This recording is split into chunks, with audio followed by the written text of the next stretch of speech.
L'ondata di caldo non dà pace al Veneto. Il centro funzionale decentrato della Protezione Civile ha infatti prolungato l'allerta gialla per le elevate temperature che stanno mettendo a dura prova anche l'azienda ospedale Università di Padova, che sta riscontrando un notevole aumento degli accessi dei pazienti.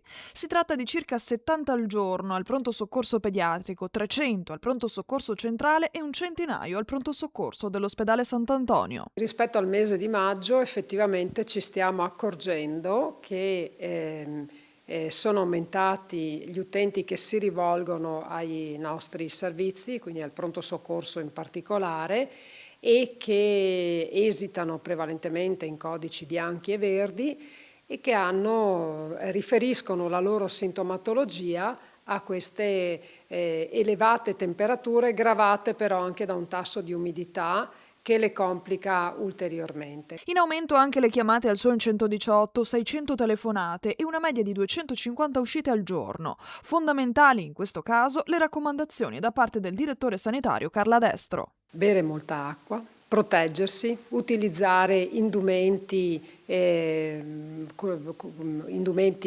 con fibre naturali, cotone, proteggersi non soltanto dai raggi diretti del sole, ma anche usare creme solari se ci si espone per abbronzarsi o anche solo per camminare in città. Un occhio di riguardo va soprattutto alle fasce più deboli.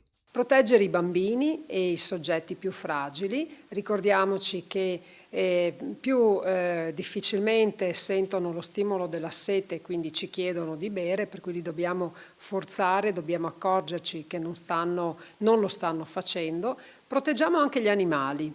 Evitiamo di portarli fuori nelle ore più calde e soprattutto animali, bambini piccoli, anziani, non dimentichiamoceli in auto, perché il sole, il caldo ci annebbia un po' la mente e a volte facciamo delle cose che normalmente non faremmo, quindi dobbiamo elevare il nostro livello di prudenza.